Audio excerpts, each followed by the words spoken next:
Ruhu al-insani. Nah, jadi roh itu ada 4 penjagaan. Nah, jadi menjaga roh itu ada 4. Nah, ada konsen dulu bantuan nih. Wajah-wajah nih.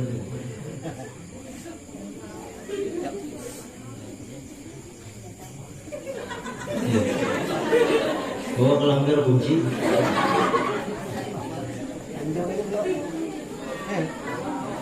Baru jangan saingan Habib sudah.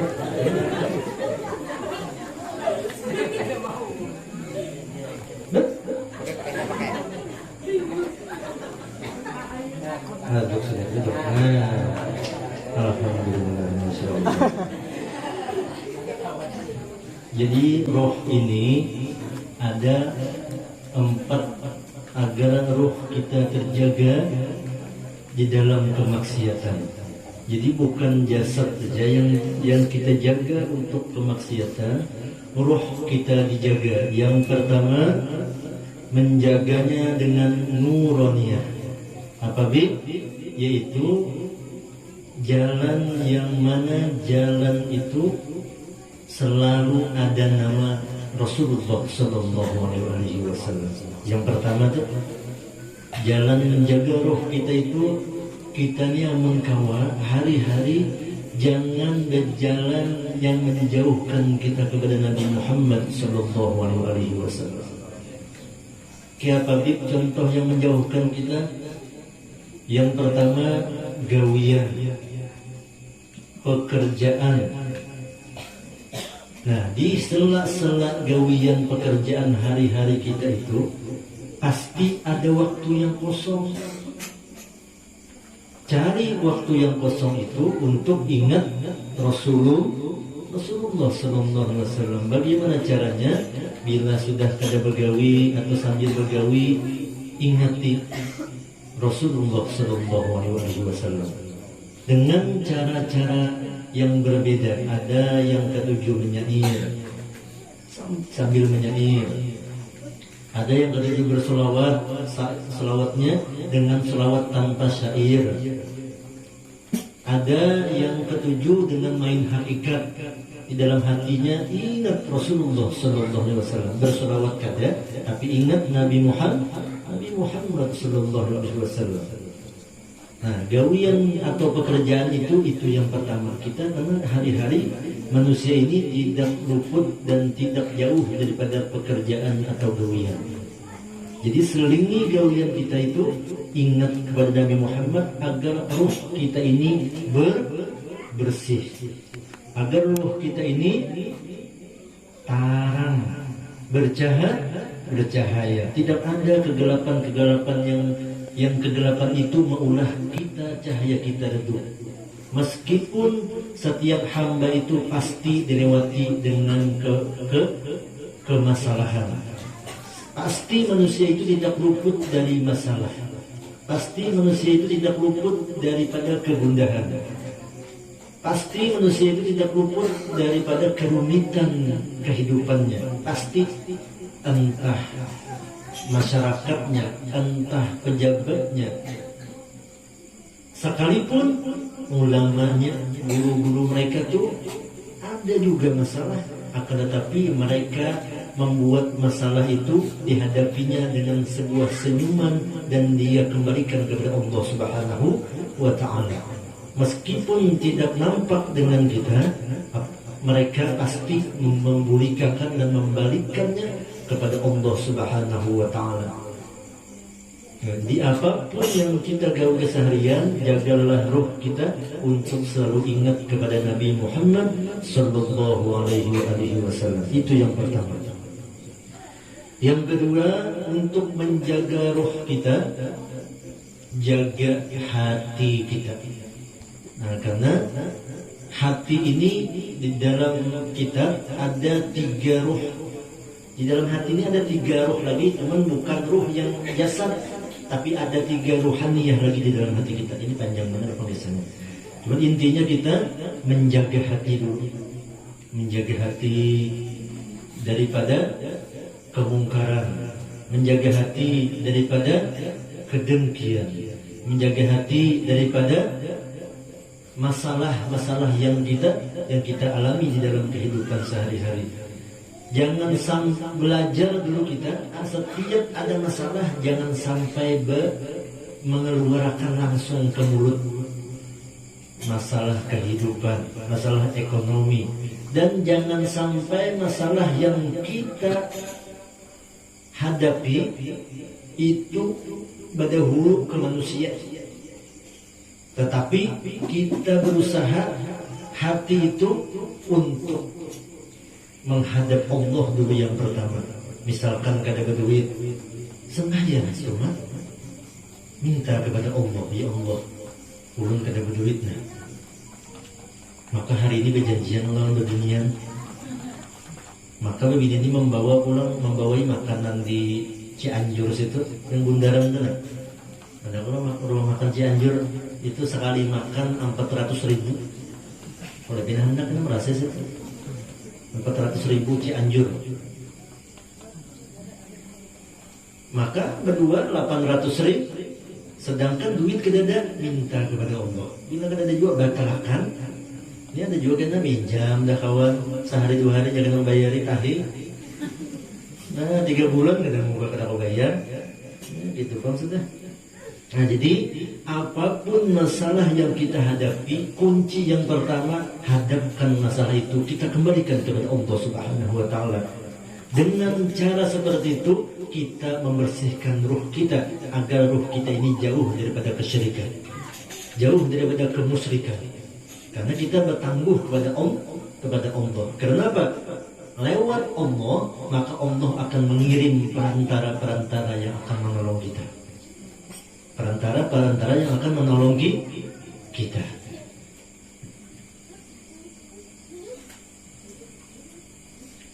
Yang ketiga, kita menjaga ruh kita dengan anggota zohir kita. Anggota zohir kita kayak tangan, mata, telinga, mulut, lidah, semuanya kita jaga agar semua anggota zohir kita ini jangan lalu mendekati kepada sifat mazmumah. Itu tuh sifat mazmumah, apalagi di dalam majelis ini. Jika kita melihat kata Imam Abdul Al-Haddad, ruh kita ini bersatu seperti ruhaniyah yang bersatunya satu lidi dengan lidi yang lainnya. Satu lidi dengan lidi yang lainnya bersatu. Sambatannya lidi kita. Lidi juga. Tapi bersatu, ruhaniyah kita saat ini bersatu, disatukan oleh Allah untuk menghadap ke ruhaniyah Nabi besar Muhammad sallallahu alaihi wasallam. Apabila ruh kita ini kotor, maka kita tidak akan bersatu. Kita tuh. Antara murid dan guru, bersatunya keberkahan mereka itu terletak di antara murid dan gurunya. Bila gurunya tidak ikhlas, maka apa yang disampaikan gurunya tidak bakalan akan menjadi berkah dan diasih. Sama muridnya bila terputus matanya, pendengarannya, hatinya, gretek semuanya terputus untuk gurunya, maka keberkahan mereka selama 100 tahun dekat dengan guru mereka tidak akan mendapatkan keberkahan. Apabila ruhaniyah seorang muridnya bersih, ruhaniyah seorang gurunya bersih, maka ruhaniyah itu akan bersatu dan bersambung menuju Nabi besar Muhammad sallallahu alaihi wasallam. Itu tuh. Jadi Habib di sini datang, yang pertama tugas untuk penyampaian ilmu. Yang kedua, Habib datang sini mengambil berkat sampaian yang datang. Sama pian gitu tuh. Datang ke sini untuk menuntut ilmu.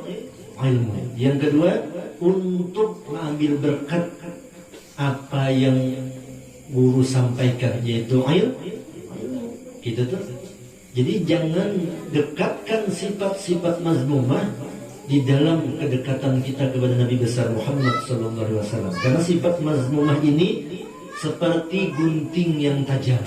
Yang mana sifat mazmumah ini seperti gunting yang tajam, yang mana tajamnya itu akan memutus rantai keberkahan kita dengan guru kita. Sama dengan orang tua kita, sama dengan orang-orang yang alim, sama dengan orang-orang yang alim. Jadi jangan sampai sifat mazmumah itu mendekati di dalam kehidupan kita. Jauhi. Dari mata bila melihat perguruan, jadikan mata kita melihat mereka dengan pandangan kasih sayang. Mendengar daripada telinga kita, jadikan nasihat mereka itu jalan untuk kita menuju ke cahaya yang lebih terang. Mulut kita, jadikan mulut agar mulut kita ini sama dengan satu kata dan satu kalimat dengan perguruan kita. Lidah kita jangan sampai berbeda dengan lidah perguruan kita. Ya, kalau jangan guru baca sholawat, lidah kita membaca sholawat. Ujar guru, tegakkan sholat 5 waktu, zohir dan kaki kita akan menegakkan sholat 5 waktu. Gitu tuh.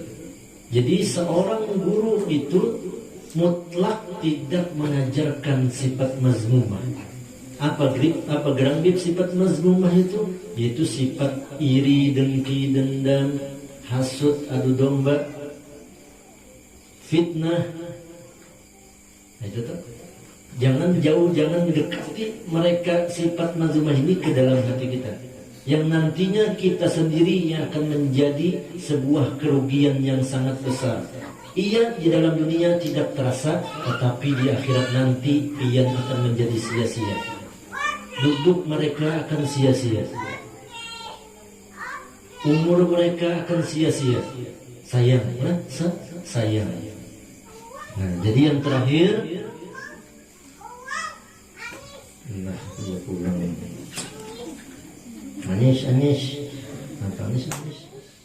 Yang terakhir, jagalah adab kita di antara 3 adab ini. Adab kepada Allah, adab kepada Nabi, dan adab kepada guru kita. Nah, guru ini ada 3 macam. Yang pertama, yang melahirkan kita itu guru. Jadi abah mama itu sebenarnya perguruan kita. Guru pertama yaitu orang tua kita. Jadi berbaktilah benar-benar dengan orang tua kita. Yang mengenalkan kita Allah siapa?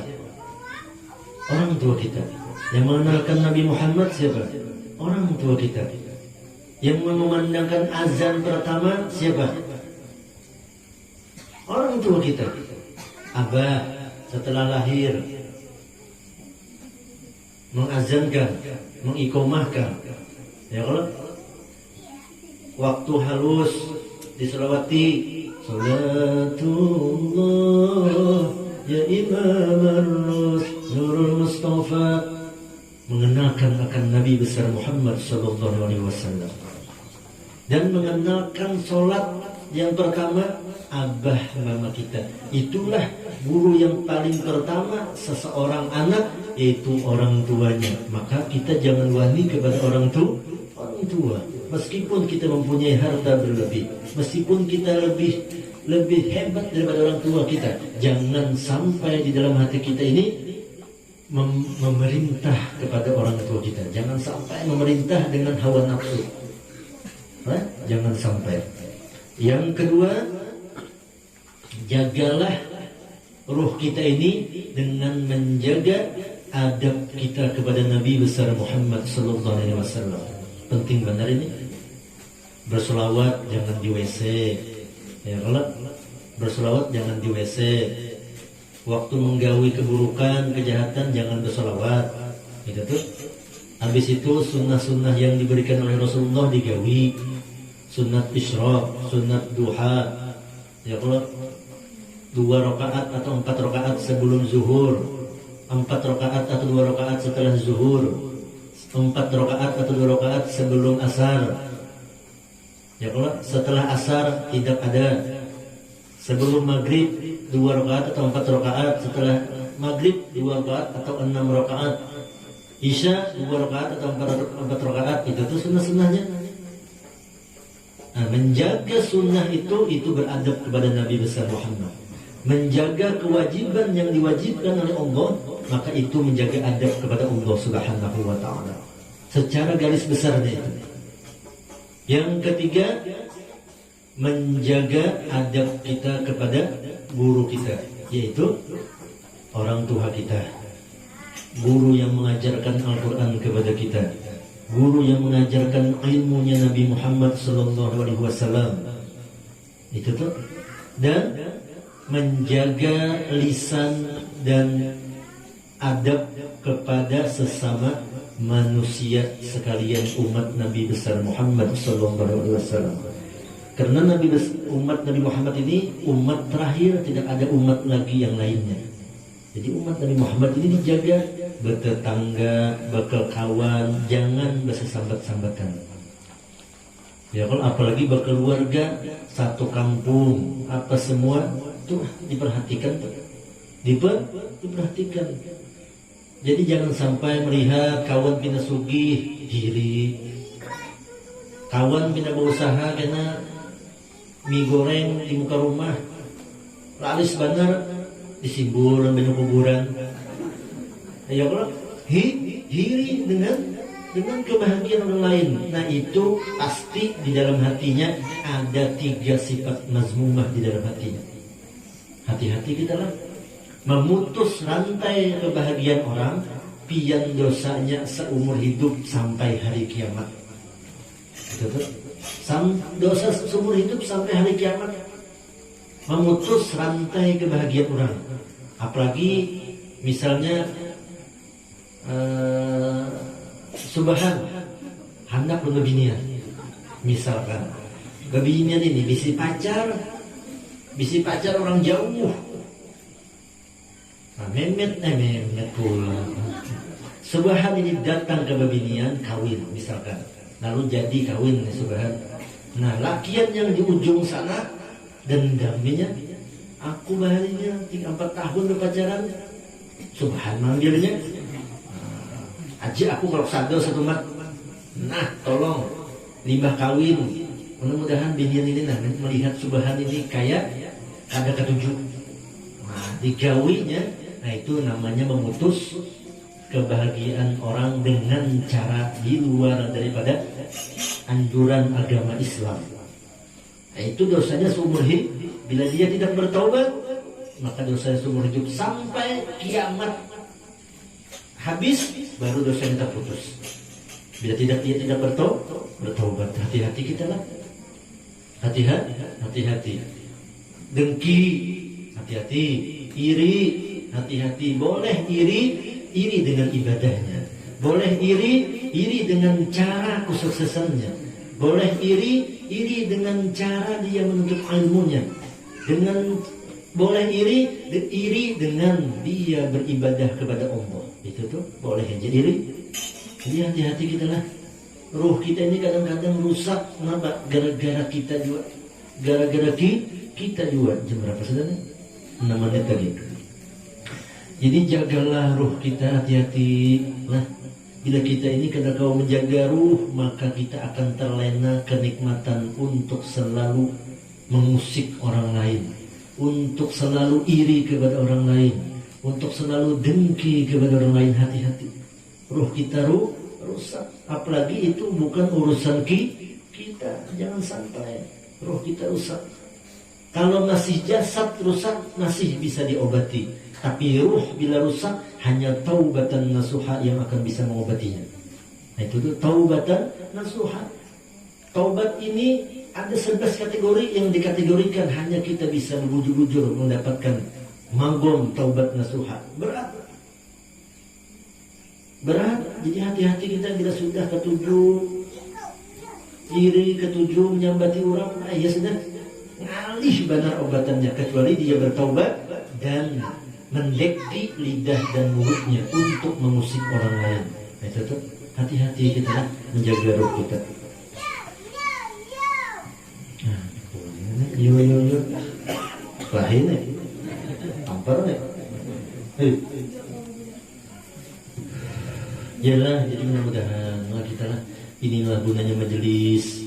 Seorang ulama, seorang guru yang datang itu tidak mengajarkan kebencian, tidak mengajarkan fitnah, tetapi mereka itu datang untuk mempersatukan, untuk mendamaikan, untuk menjadi juru kunci sebagai solusi apapun yang ada di tempat majelis itu. Nah itu tuh. Jadi bila Habib datang ke sini atau guru yang datang ke sini, bila mereka masih tidak masih memakai sifat mazmumah, itu bukan ajaran guru kita. Lihat guru sekumpul, bagaimana fitnah yang dihadapi sidin, bagaimana tombak yang dihadapi sidin, bagaimana parang yang dihadapi sidin. Beliau tidak bergeming, selalu berjalan di dakwahnya Rasulullah SAW. Selama aku berjalan atas nama Allah, kata guru, selama aku berjalan atas Nabi Muhammad, maka yang mana mereka memegangku, maka mereka akan selamat. Yang mana mereka meninggalkan ajaranku, maka mereka adalah orang-orang yang tidak selamat daripada ajaranku. Itu tuh. Jadi jangan sampai kita memiliki sifat mazmumah. Sifat mazmumah ini ada di dalam kategori riwayat, ada 11 sifat, ada 13, ada 7, ada 15 sifat. Yang mana sifat ini engkau kita jauhi, dusta, munafik, macam-macam. Jadi mudah-mudahan kita terjaga daripada sifat mazmumah ini, agar nantinya perjalanan hidup kita ini penuh dengan keberkahan, agar nantinya perjalanan akhirat kita ini tidak ada azab-azab yang terlalu daripada kemungkaran kita di dalam kehidupan di dalam dunia ini. Jadi mudah-mudahan dengan berkat kita berkumpul, dengan berkat kedudukan kita, dengan berkat rasa kasih sayang kita, dengan berkat daripada ketawaduan kita, dengan berkat kehinaan kita ini, mudah-mudahan Allah sebelum kita bangkit daripada majelis ini, Allah mengampuni dosa-dosa kita, Allah mengampuni daripada dosa-dosa kedua orang tua kita, Allah mengampuni daripada dosa-dosa guru-guru kita, Allah mengampuni daripada dosa-dosa orang yang terdahulu mendahului kita. Dan mudah-mudahan kehadiran kita setiap majelis ini menjadikan kebersihan di dalam hati kita, menjadikan gelap ini menjauh di dalam hati kita, agar kita dengan duduknya majelis kita ini, mudah-mudahan hati kita ini selalu dikucurkan oleh Allah cahaya-cahaya Nabi Muhammad SAW. Dan mudah-mudahan dengan berkat kedudukan kita, dengan niat tulus untuk menuntut ilmu, mudah-mudahan Allah mengabulkan hajat-hajat kita, Allah mengabulkan hajat-hajat kita, Allah mengabulkan hajat-hajat kita min umuri dunia wal akhirah. Al-Fatihah.